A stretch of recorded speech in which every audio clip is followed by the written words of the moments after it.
এই যে পাহাড়টা দেখতে পাচ্ছ, এটাই হলো পশ্চিমবঙ্গের সর্বোচ্চ শৃঙ্গ সান্দাকফু। আর একটু হলেই আমাদের গাড়িটা খাদের মধ্যে পড়ে যেত। দুর্গম মানে দুর্গম দুর্গম দুর্গম।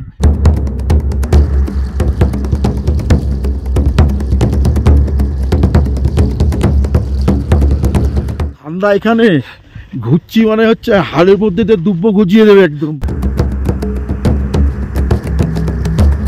सब चीज हमारे सामने আসে और 20 दांत अभी भेंगे देबो। ब्लैक पैंथर वगैरह निकल सकता है, इसीलिए पैंथर भी है यहाँ पे। ब्लैक पैंथर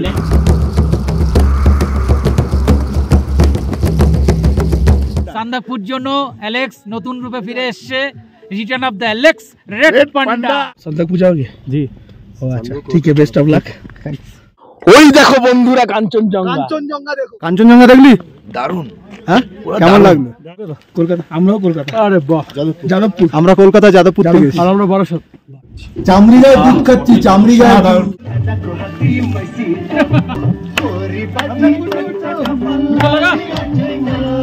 आधार कार्ड का जेरॉक्स लेके आई। काली बकरी সেই রাতে রাত ছিল পূর্ণিমা, রং ছিল ফাল্গুনে হাওয়াতে। ক্যামেরা বন্ধ কর, ক্যামেরা বন্ধ কর। আমাদের সান্দাকফু যাবার যাত্রা শুরু হয়েছিল কলকাতার শিয়ালদাহ স্টেশন থেকে। চোখে একরা স্বপ্ন নিয়ে আমরা দুই যাযাবর বেরিয়ে পড়েছিলাম পৃথিবীর সর্বোচ্চ শৃঙ্গ মাউন্ট এভারেস্ট এবং কাঞ্চনজঙ্ঘাকে সবচেয়ে কাছ থেকে দেখবার জন্য। আর এই দুর্গম যাত্রায় আমাদের সঙ্গে ছিল বাকি 11 জন সদস্য। সান্দাকফু জিন্দাবাদ। ঠিক 1 বছর পরে আজকের দিনে এসে গত বছর নর্থ সিকিম ট্যুরের মতো আবার আমরা 13 জন মিলিত হলাম। তো তোমাদের কেমন লাগছে একটু বলো। মিষ্টি, কেমন লাগছে? আমরা প্রচন্ড এক্সাইটেড নতুন ভাবে নতুন জায়গায় যাওয়ার জন্য। হ্যাঁ, আমরা সবাই একসাথে এখন ট্রেনে ওঠার জন্য খুব আনন্দ করছি। আমরা যুগ যুগ জিও সান্দাকফু। আমাদের সান্দাকফু ট্যুর তো আগের বছরই করা ছিল, তো আগে যাই তারপরে আমরা বলবো, কিন্তু এখন এনজয় করবো। স্টেশনে আছি। Happy new year. স্টেশনে এনজয় বলছি, স্টেশনে এনজয় তো আমাদের।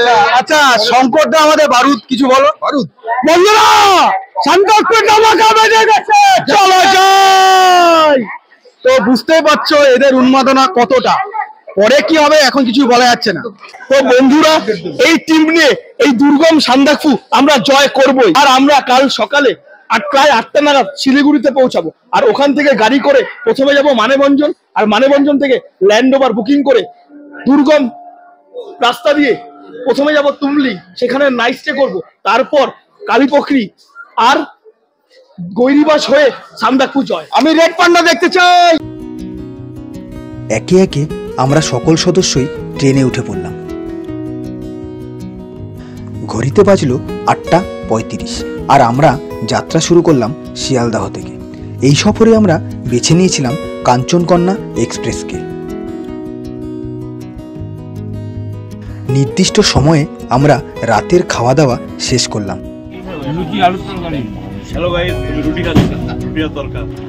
রাতে ঘুমোতে খুব একটা লেট করলাম না। সকালে ঘুম ভাঙল দুধারের অপরূপ চা বাগানের দৃশ্য দেখে। সত্যি সেটা ছিল এক অন্যরকম সকাল। সকাল 8:05 আমরা পৌঁছে গেলাম শিলিগুড়ি জংশনে। এখান থেকে শুরু হয়ে গেল আমাদের গাড়ি বুকিংয়ের তোড়জোড়। আমরা এই শিলিগুড়ি থেকে 2টো বোলেরো গাড়ি বুক করলাম মানেভঞ্জন পর্যন্ত যাওয়ার জন্য। আর আমাদের ভাড়া পড়লো 2টো গাড়িতে 7,500 টাকা করে।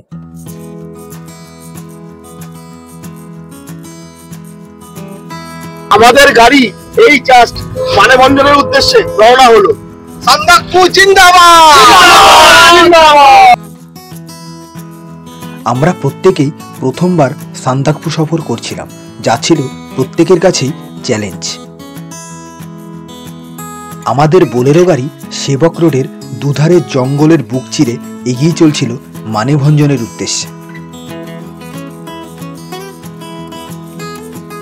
পথের দুধারে চা বাগানের সারি দেখতে দেখতে আমরা পৌঁছে গেলাম দুধিয়া। বন্ধুরা, ওয়েদারটা একবার দেখো, একদম ক্রিস্টাল ক্লিন ওয়েদার। আর আমাদের গাড়ি এখন এসে পৌঁছলো দুধিয়ার একটি ধাবার সামনে। তো এখন আমরা এখানে কিছু খেয়ে নেবো বা ব্রেকফাস্ট করে নিচ্ছি। এখান থেকে আমরা একটু পরে বেরিয়ে যাব মানেভঞ্জনের উদ্দেশ্যে। চলো আমরা এই ধাবাতে ঢুকছি এখন।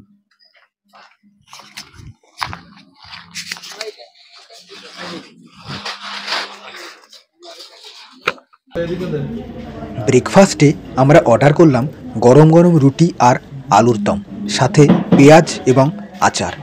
3টে করে রুটি দিয়ে পার প্লেট পড়ল 40 টাকা করে।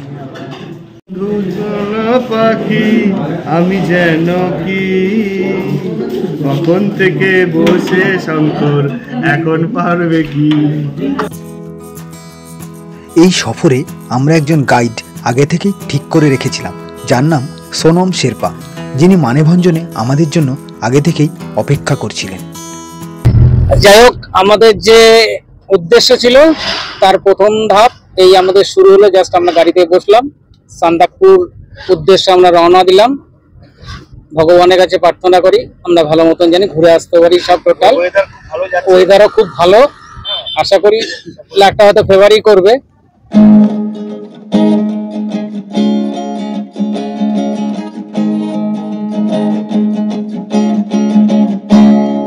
লাল পাহাড়ির দেশে যা রাঙা মাটির দেশে যা, লাল পাহাড়ির দেশে যা রাঙা মাটির দেশে যা, হিতাক তুকে মানাইছে না রে,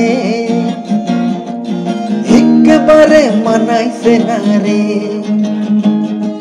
লাল পাহাড়ির দেশে যা রাঙা মাটির দেশে যা, লাল পাহাড়ির দেশে যা রাঙা মাটির দেশে যা, হিতাক তুকে মানাইছে না রে, একেবারে মানাইছে না রে। প্রায় 3.5 ঘন্টা জার্নিং করে আমরা পৌঁছে গেলাম মানেভঞ্জন, যেখানে আগে থেকেই ওয়েট করছিল আমাদের গাইড সোনমজি। তো বন্ধুরা, অবশেষে আমরা পৌঁছে গেলাম মানেভঞ্জনে। তো দেখো, হাতে গ্লাভস সব পরে নিয়েছি, খুবই ঠান্ডা ওয়েদার এখন এখানে। আর এই মানেভঞ্জনের উচ্চতা হলো সমুদ্র সমতল থেকে প্রায় 7054 ফিট, আর এটি দার্জিলিং থেকে 28 কিলোমিটার দূরে অবস্থিত।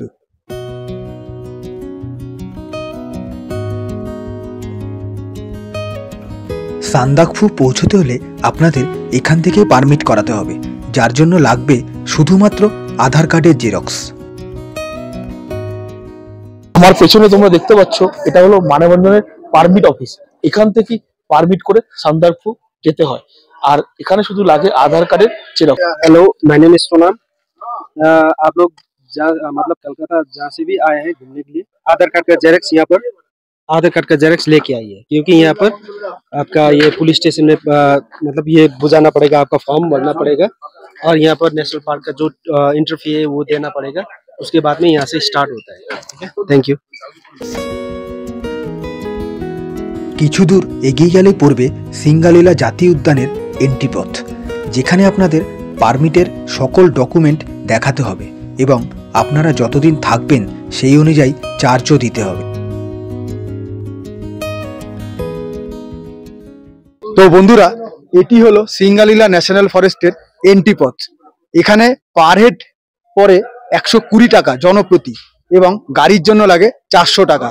আর পার হেড যেই টাকাটা লাগে সেটা আপনারা 1 দিন থাকুন, 2 দিন থাকুন, 3 দিন থাকুন, সেই কদিন হিসাবেই যোগ করা হয়। যদি আপনি 3 দিন থাকেন তাহলে সেটা 360 টাকা পড়বে। ओके, अभी मेरा मतलब क्लाइंट्स लोग जा रहे हैं ऊपर में तुमलिंग में, तो आज मैंने यहाँ से उन लोगों का गाड़ी का अरेंजमेंट सब कर दिया, वो परमिट वगैरह। सो हमारा ड्राइवर लोग को भी सब बता दिया, वो लोग ऊपर जा रहे हैं, तो अच्छी तरह से जाना, यही बताना था। সোনম শেরপা কিছু ব্যক্তিগত কারণে আমাদের সাথে যেতে পারল না, তবে আমাদের সাথে পাঠিয়ে দিলেন গাইড কাম ড্রাইভার তাসিকে। বন্ধুরা, এখন ঘড়িতে বাজে 1:35, আর আমরা মানেভঞ্জন থেকে গাড়ি করে তুমলিং এর উদ্দেশ্যে রওনা হচ্ছি। আর আমরা আজ তুমলিং এ স্টে করছি, আর কালকে আমরা যাচ্ছি কালাপোখরি গৌরীবাস হয়ে সোজা সান্দাকফু। ভিডিওটিকে একটু স্কিপ করো না, আমাদের সঙ্গে থেকো। সম্পূর্ণ রোমাঞ্চটা আমরা তোমাদের এই ভিডিওতে উপলব্ধি করাবো। আর এটা একটা আলাদা এক্সপেরিয়েন্স। ফার্স্ট টাইম সান্দাকফু যাচ্ছি। লাল পাহাড়ের দেশে যাবি, হারিয়ার মাদল পাবি, লাল পাহাড়ের দেশে যাবি, হারিয়ার মাদল পাপি হে মরদের আদর পাপি রে ও নাগর একেবারে মানাইছে না রে একেবারে মানাইছে না রে।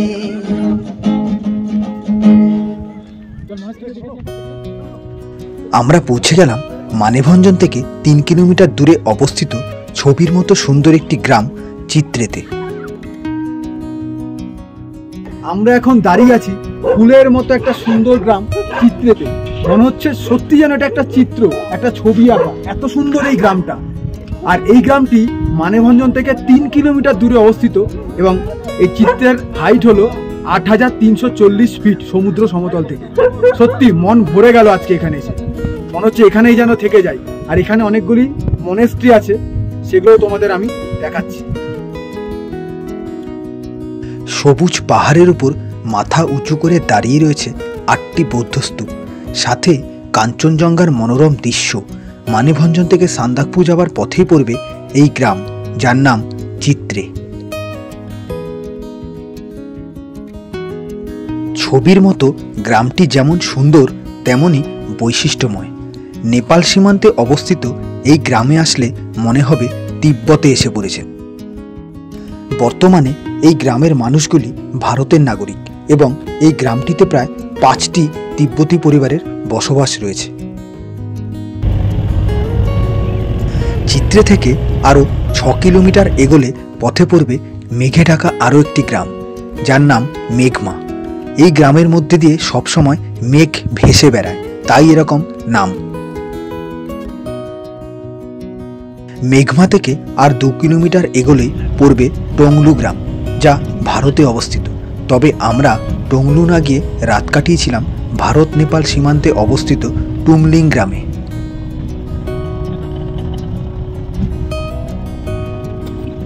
এই যে রাস্তাটা বাদিকে চলে গিয়েছে, এখান থেকে নিচে পাথুরের রাস্তা দিয়ে একটু এগোলেই পড়বে আমাদের হোমস্টে, যার নাম গ্রিন হিল হোমস্টে। আমরা যখন টুমলিংয়ের হোমস্টেতে পৌঁছলাম তখন দুপুর গড়িয়ে প্রায় বিকেল হয়ে গিয়েছিল। এখন ঘড়িতে বাজে 3:30 আর আমরা এই জাস্ট হোমস্টেতে এসে পৌঁছালাম। আর এখানে এত ঠান্ডা, কি বলবো, এত কিছু পরেও ঠান্ডার বাদ মানছে না। জানি না কালকে সান্দাকফুতে কি হবে। আর আজকে আমরা এই তুমলিংয়ে রাত্রিবাস করব।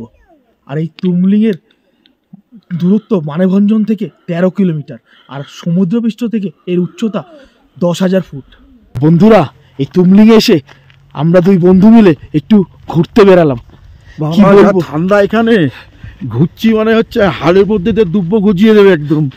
আচ্ছা লোক এখানে আপনার হেঁটে ঘুরে দেওয়া, এত ঠান্ডা লাগছে। বরফ নেই কিন্তু বরফের থেকেও ঠান্ডা বেশি এখানে। কাঁপছি, রীতিমতো কাঁপছি। আর এত সুন্দর জায়গা, কি বলবো, প্রকৃতি যে এত সুন্দর হয় যে তোমরা এখানে না আসলে বুঝতে পারবে না। আর এখানে সব থেকে বড় কথা হচ্ছে মিনিটের মধ্যে মেঘ আসছে, মিনিটের মধ্যে মেঘ চলে যাচ্ছে। যখন মেঘ ঢুকছে তখন ঠান্ডা থেকে অতি ঠান্ডাতে চলে আসছে, আর যখন মেঘ যাচ্ছে তখন একটুখানি কমছে। কিন্তু ঠান্ডার পরিমাণ প্রচুর ঠান্ডা। ওই যে বললাম কালকে সান্দাকফুতে কি করব জানি না। তারপর তো আবার ফালুট আছে, ওরে বাপরে, আলটিমেট। প্রচণ্ড শীতের হাত থেকে বাঁচার জন্য একটু আগুনের ব্যবস্থা করা হলো। এখানে প্রচণ্ড হিংস্র জন্তু চলে বেড়াচ্ছে, যেহেতু আমরা বাইরে বেরোতে পারছি না। এই অঞ্চলটা হচ্ছে ইন্ডো নেপাল এসএসবির আওতায় অঞ্চল, নামজার তুমলিং। সান্দাকফু যেতে গেলে যেটা পড়ে। তো এই মুহূর্তে যেই হোমস্টেতে আমরা রয়েছি, গ্রিন ভ্যালি হোমস্টে, তো এটা হচ্ছে পিওর একটা জঙ্গলের মধ্যে অবস্থিত। বাইরে একটু আগেই শিয়ালের আওয়াজ এবং লেপার্ডের একটা হুঙ্কার শোনা গেল, একটু আগেই আমরা শুনতে পেলাম। ভয় আমরা খুব জড়সড় হয়ে গেলাম ওইটা নিয়ে। তো সেটাই আমাদের যারা যারা আজকে সফর সঙ্গী রয়েছেন সবাই একটু ভয়ই আছেন। তো জানি না কি হবে। টেম্পারেচার তার মধ্যে -1 এবং আমরা ঠান্ডায় আমরা মানে কুপোকাত হয়ে রয়েছি। নেপাল বর্ডারের লাস্টের দিকে আছি। হ্যাঁ, এটা ভয়ানক জঙ্গলের মধ্যে। বন্ধুরা, আমি কাশ্মীর দুবার গেছি। কাশ্মীরে যা ঠান্ডা, কিন্তু এখানে যা ঠান্ডা আমি ভেবে পাচ্ছি না, কাশ্মীর থেকেও বেশি ঠান্ডা। रात में यहाँ पे बाहर निकलने क्यों मना है? क्योंकि रात में यहाँ पर वो जंगली animals, leopard, bear, black panther वगैरह निकल सकता है, इसीलिए पैंथर भी है यहाँ पे। ब्लैक पैंथर जाके होमस्टे के बाहर ही है, घुमा फिरता है साइड में, फॉरेस्ट साइड। तो इसलिए बाहर जाना अलाउ नहीं है। हेलो, मतलब आप लोग बाहर ज्यादा दूर नहीं जा सकते, जाएंगे तो अटैक कर सकता है। ব্ল্যাক প্যান্থারের ভয় উপেক্ষা করেও এই পূর্ণিমার রাতে একটি গান সকলের ভয় কাটিয়ে দিল। মন খুশি উর্বশী সে রাতে, সুর ছিল গান ছিল এই প্রাণে, ওই দুটি হাত ছিল এই হাতে, কি কথা বলছিলে মন জানে, সব ভালো লাগছিল তুমি ছিলে তাই, মন ছিল মনের ছাওয়াতে, সেই রাতে রাত ছিল পূর্ণিমা, রং ছিল ফাল্গুনে হাওয়াতে, সব ভালো লাগছিল চন্দ্রিমা, খুব কাছে তোমাকে পাওয়াতে। গুড নাইট বন্ধুরা, আবার কালকে দেখা হবে তোমাদের সাথে, কালকে মর্নিং এ। আর কালকে আমরা এখান থেকে বেরোবো সান্দাকপুর উদ্দেশ্যে। Good night.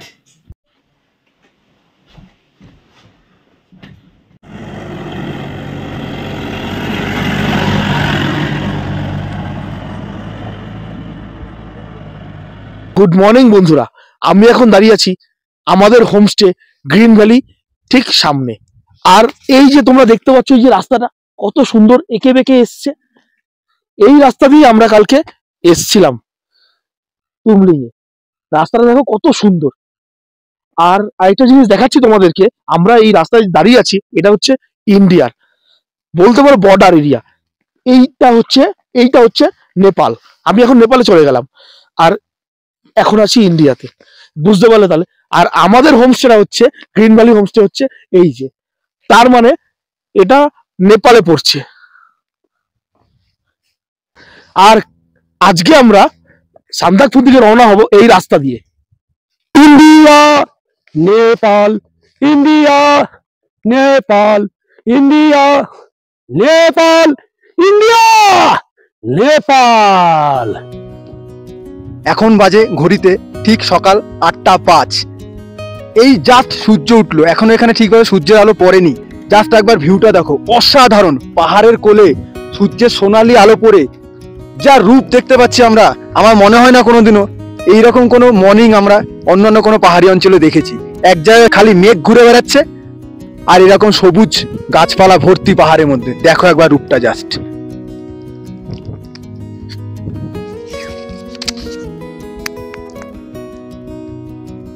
ওই দেখো বন্ধুরা কাঞ্চনজঙ্ঘা, কাঞ্চনজঙ্ঘা দেখো, ওই দেখো কত সুন্দর। টুমলিং থেকে এত সুন্দর একটা কাঞ্চনজঙ্ঘার ভিউ পাওয়া যাচ্ছে। দারুণ দারুণ দারুণ দারুণ দারুণ। এই যে কত সুন্দর ভিউ, দারুণ লাগছে, দারুণ।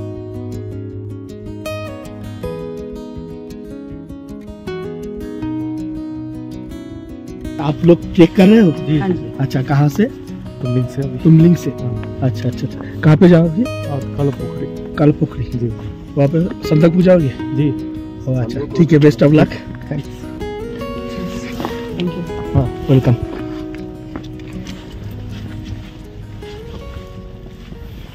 চেক कर रहे हो? চেক কি করছি দাদা, বাংলা। কোথা থেকে এসেছো তোমরা? কলকাতা। কলকাতা, আমরাও কলকাতা। আরে বাহ, যাদবপুর। আমরা কলকাতা যাদবপুর থেকে এসেছি। আর আমরা বারাসাত। বারাসাত, ও আচ্ছা ঠিক আছে। কোথা থেকে ট্রেক করছো? চিত্র থেকে, মানেভঞ্জন থেকে। মানেভঞ্জন থেকে পুরো একেবারে সান্দাকপুর। কালুর যাবে 4 দিনে। 4 দিনে, 4 দিনে। ফার্স্ট চিত্রে ছিলাম একদিন ছিল। সেকেন্ড আর এখানে টুমলিং ছিলাম, টুমলিং এ কালকে। আচ্ছা, আজকে যাচ্ছি কালাপুকুরে। আচ্ছা, নেক্সট আমরা সান্দাকফু যাব, কিন্তু স্টে করব না, সান্দাকফুতে স্টে করব না। আমার সঙ্গে কোনো শেরপা নেই?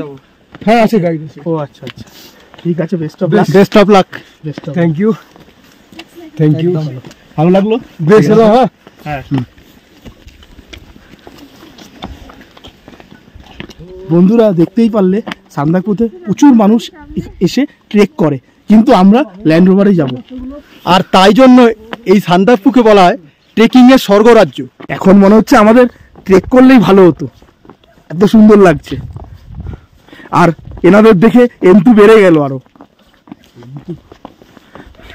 এনার্জি বেড়ে গেল। ওই একই হলো। ভিউটা এত সুন্দর লাগলো। হ্যাঁ, আমরা সবাই মিলে আস্তে চমড়ি গায়ের দুধ কিনলাম, দুধও কিনলাম, এবার খাওয়া সবাই মিলে। এটা কিসের দুধ? এটা কিসের দুধ? চর্বি গায়ের দুধ, চামড়ি গায়ের দুধ। এটা জার্সি গরুর দুধ। জার্সি গরুর দুধ। কোথায় গেছিলিস? এই তো উপরের দিকে গেছিলাম। আচ্ছা, শরীর কেমন আছে বলো না? ঠিক আছে মোটামুটি। আচ্ছা ঠিক আছে। কাঞ্চনজঙ্ঘা দেখলি? দারুণ। হ্যাঁ, কেমন লাগলো? দারুন দারুন, এখন পুরো কাঞ্চনজঙ্ঘা এখন দারুন ভাই, দারুন জায়গা, দারুন জায়গা, দারুন ভিউ, পুরো কাঞ্চনজঙ্ঘা দেখা গেল এখান থেকে। আমরাও দেখলাম। চামড়ি গায়ের দুধ সবাই মিলে ভাগ করে খেলাম। কালা চামড়ি গায়ের কালা কাপে দুধ খাচ্ছি। চামড়ি গায়ের দুধ খাচ্ছি, চামড়ি গায়ের দুধ। কালা চামড়ি গায়ে। লাল পাহাড়ির দেশে যা, রাঙা মাটির দেশে যা, লাল পাহাড়ির দেশে যা, রাঙা মাটির দেশে যা, হিতাক তুকে মানাইছে না রে, একেবারে মানাইছে না রে। লাল পাহাড়ির দেশে যা, রাঙা মাটির দেশে যা, লাল পাহাড়ির দেশে যা, রাঙা মাটির দেশে যা, হিতাক তুকে মানাইছে না রে, একেবারে মানাইছে না রে। আমাদের লাগেজ সব গোছানো হয়ে গেল, গাড়িতে তোলা হয়ে গেছে, আর এবার আমরা রওনা দেব সান্দাকফুর উদ্দেশ্যে।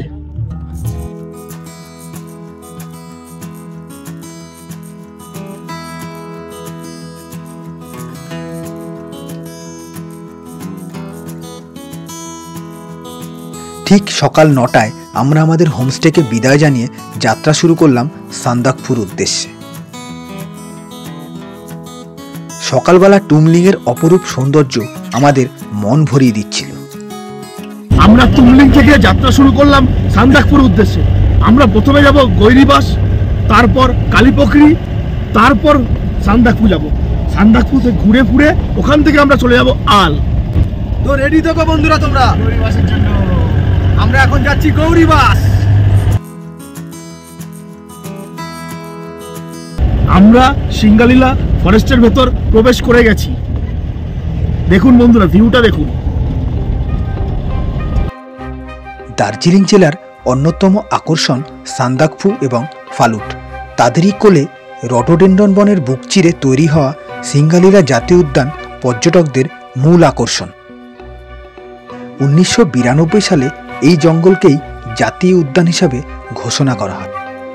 এই উদ্যানে ওক, হেমলক, ফার, বার্চ জাতীয় গাছের দেখা মেলে। বর্ষার মরশুমে ফুলে ফুলে ভরে ওঠে উপত্যকা। আর বনের মধ্যে রেড পান্ডা, বনবিড়াল, কালো ভল্লুক, হরিণ, চিতাবাঘের পতধ্বনি পর্যটকদের মুগ্ধ করে।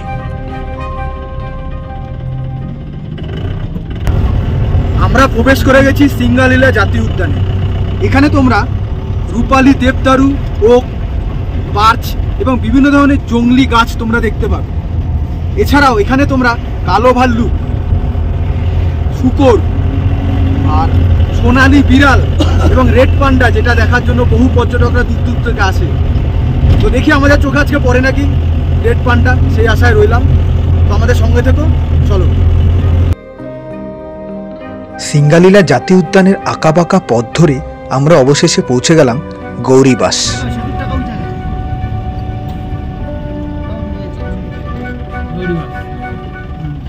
তো বন্ধুরা, আমরা পৌঁছে গেলাম গৈরিবাসে, যেটা টুমলিং থেকে দূরত্ব 7 কিলোমিটার। ভিউটা একটু জাস্ট তোমরা দেখো।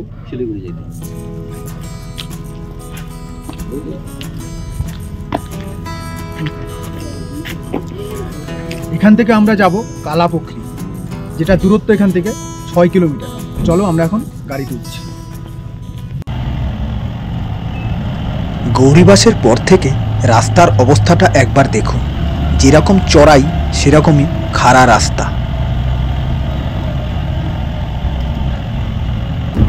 গৌরীবাস থেকে কালীপুকুরি পর্যন্ত, এমনকি সান্দাকফু পর্যন্ত রাস্তা এতটাই খারাপ, কি যে বলবো, বলার আর অপেক্ষা রাখে না। তবু রাস্তা যতই খারাপ হোক, আজকে আমরা সান্দাকফু জয় করব, জয় করব একদম।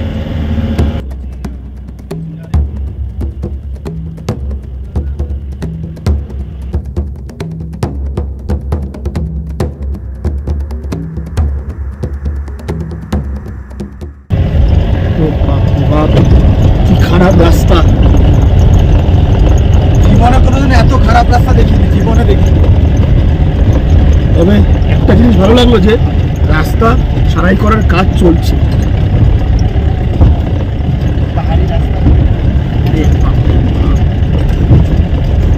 ঝাঁকুনি দেখো বন্ধুরা, গাড়ির ঝাঁকুনি কি অবস্থা, সংকট দ্বারা দূরেই চলেছে। যেটা চেয়েছিলাম আমরা সেই রাস্তাটাই পেয়েছি। এই যে নাকুরদোলনা দোলনা, ও লাভলি লাভলি লাভলি, নাকুরদোলনা হয়ে গেল, ও লাভলি, মদনদা জিন্দাবাদ, লাভলি। চলো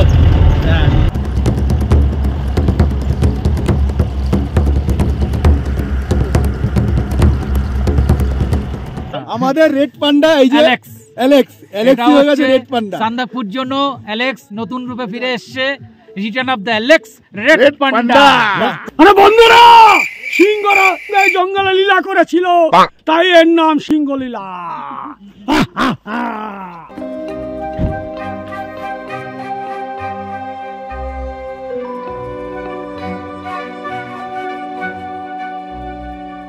এই দুর্গম পাথুরে খাড়া রাস্তা ধরে অবশেষে আমরা পৌঁছে গেলাম কালীপুখরি।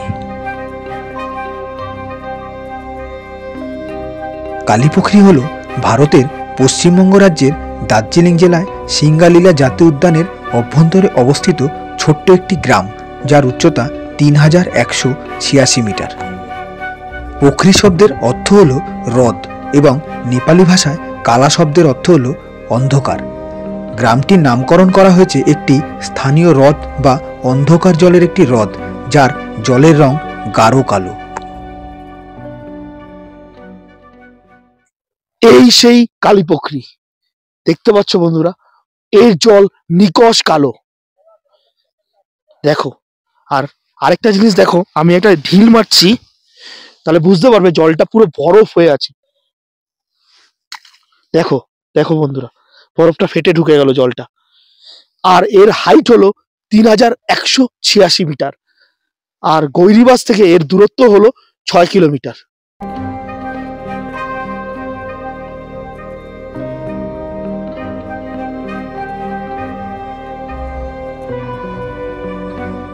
তো বন্ধুরা, এই কালাপুখরি লেকে তোমরা যে রং বেরঙের কাপড়গুলো ঝোলানো দেখতে পাচ্ছ, এগুলো কিন্তু এখানকার মানুষদের কাছে একটা শুভ সংকেত বহন করে বা শুভ চিহ্ন।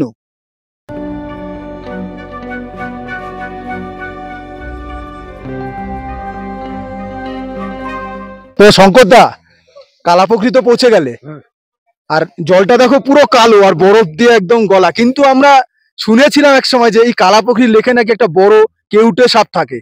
জানি না এটা কতটা সত্য। তো সেই সাপ যদি এখন তোমার কাছে চলে আসে, তো তুমি কি করবে? তুমি আরে বোকা, দেখিস বাংলা আমাজনে গিয়ে আমি একটা জ্যান্ত চন্ডমারা ধরেছিলাম। আরে কেউটে সাপ যদি আমার সামনে আসে, ওর 20 দাঁত আমি ভেঙে দেবো। বাবা, এই ক্যামেরা বন্ধ কর, ক্যামেরা বন্ধ কর। কালীপুখরি জিন্দাবাদ, কালীপুখরি জিন্দাবাদ। কালীপুখরিকে বিদায় জানিয়ে আমরা আবার গাড়িতে উঠে পড়লাম। সান্দাকফু সফরে আমরা কোনো ল্যান্ড রোভার বা বোলেরো বুক করিনি। আমরা নিয়েছিলাম যে গাড়িটি, তার নাম ছিল মার্শাল। কালীপুখরি থেকে আমরা আবার যাত্রা শুরু করলাম নেপাল সীমান্ত দিয়ে। আমরা এখন নেপালের রাস্তা দিয়ে সান্দাকফু যাচ্ছি, কারণ আমাদের ইন্ডিয়ার রাস্তাটা অত্যাধিক বাজে, তার জন্যে 50 টাকা করে পারমিট চার্জ লাগলো আমাদের। দেখুন বন্ধুরা, এই বাড়িগুলো সব নেপালের।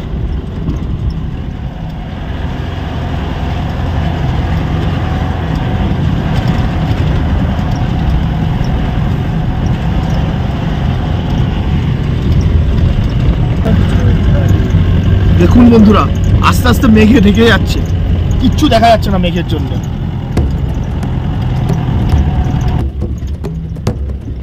আমাদের ড্রাইভারের কথা মতো নেপালের এই রাস্তাটি সান্দাকফু যাওয়ার সবচেয়ে ভালো রাস্তা, যার নমুনা আপনারা ভিডিওতেই দেখতে পাচ্ছেন।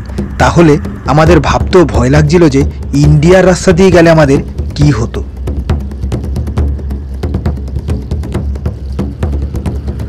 সত্যি দুর্গম দুর্গম দুর্গম।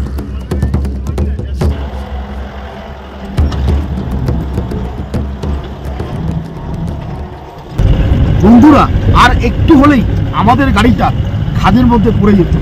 দেখো বন্ধুরা, কত বাজে রাস্তা, বিভৎস বাজে রাস্তা, বিভৎস বাজে রাস্তা। মানে কি বলবো, সত্যি একদম মারাত্মক বাঁচা বেঁচে গেলাম আমরা কিছুক্ষণ আগে। দেখছো তো কিরকম কাঁপুনি হচ্ছে গাড়ির মধ্যে। ওই যে বলে না, সব তীর্থ বারবার গঙ্গাসাগরে একবার, আমি বলবো ভুল, সব ট্যুর বারবার, সান্দাকফু একবার। বন্ধুরা, ঘুরতে ভালোবাসে না এরকম মানুষ খুব কমই আছে, তবে ইচ্ছা তো সবারই থাকে পাহাড় ঘুরতে যাব, প্রাকৃতিক দৃশ্য দেখবো। তবে আমি সবাইকে বলবো, সবাই আসো, ঘুরে যাও, জীবনে অভিজ্ঞতা সঞ্চয় করো, কিন্তু আসার আগে শুধু একটিবার ভগবানের কাছে বলে আসবে, ভগবান এর বিচার তুমি করো। সান্দাকফু এতটাই দুর্গম, তোমরা কোনো ফ্যামিলি নিয়ে এসো না সান্দাকফু, এটুকু তোমাদের আমাদের অভিজ্ঞতা থেকে তোমাদের জানাচ্ছি। কত দূর আর কত দূর বলো। বন্ধুরা, এই যে পাহাড়টা দেখতে পাচ্ছ, এটাই হলো পশ্চিমবঙ্গের সর্বোচ্চ শৃঙ্গ সান্দাকফু।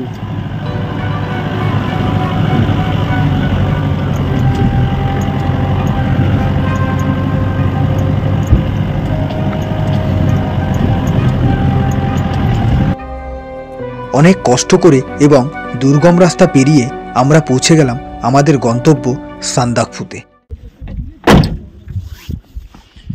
বন্ধুরা, আমরা যে আসলাম এই যেই রাস্তা ধরে, দেখো এটা নেপালের রাস্তা, এটা হচ্ছে ভালো রাস্তা, এটা ভালো রাস্তা।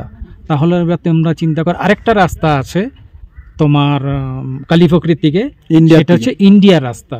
এবার তোমরা সেটা নিশ্চয়ই দেখে বুঝতে পারছো, এটা যদি ভালো হয় তাহলে ইন্ডিয়ার রাস্তাটা কী হতে পারে। যাই হোক, তোমরা যখন আসবে একবার অন্তপক্ষে চিন্তা ভাবনা করে আসবে। দুর্গম মানে দুর্গম দুর্গম দুর্গম যদি বলি কম বলা হবে।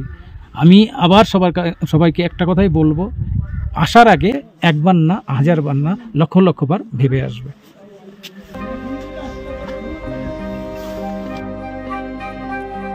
এটি হলো সান্দাকফুর সানরাইজ হোটেল। বলা হয়ে থাকে এই হোটেলের ছাদ থেকেই সবচেয়ে সুন্দর সানরাইজ দেখতে পাওয়া যায়। অবশেষে আমরা পৌঁছে গেলাম সান্দাকফুতে, আর এর উচ্চতা হলো 11,930 ফুট। আর এখন মেঘে আচ্ছন্ন বলে তেমন কিছু দেখা যাচ্ছে না। আর আমাদের যেহেতু হোমস্টে আলে, তাই আমরা এখন এখান থেকে 2 কিলোমিটার দূরে আলে যাব, ওখানে গিয়ে আমরা লাঞ্চ সারবো। আর কালকে আমরা চলে যাব ফালুট। তো বন্ধুরা, ভিডিওটি এখানেই শেষ করছি। তোমাদের সম্পূর্ণ এই ভ্রমণটা কলকাতা থেকে একদম এই সান্দাকফু পর্যন্ত, এই ভিডিওটি তোমাদের কেমন লাগলো অবশ্যই কমেন্ট করে জানিও। এরপর দেখা হবে তোমাদের ফালুট যাত্রায়। এই ফালুট থেকে কাঞ্চনজঙ্ঘাকে একদম কাছে দেখা যায়, একদম সবচেয়ে ক্লোজে দেখা যায়, যেটা তোমাদের নেক্সট ভিডিওতে দেখাবো। আর দেখা হবে আবার একটি ভিডিওতে। ততক্ষণ সুস্থ থাকবেন, ভালো থাকবেন, ধন্যবাদ। আর আলে তোমাদের যতটা পারবো ভিউ দেখানোর চেষ্টা করব। লাল পাহাড়ের দেশে যাবি, হারিয়ার মাদল পাবি। লাল পাহাড়ের দেশে যাবি, হারিয়ার মাদল পাবি। হে মরদের আদর পাবি রে। ও নাগর, ও নাগর, একেবারে মানাইছে না রে, একেবারে মানাইছে না রে।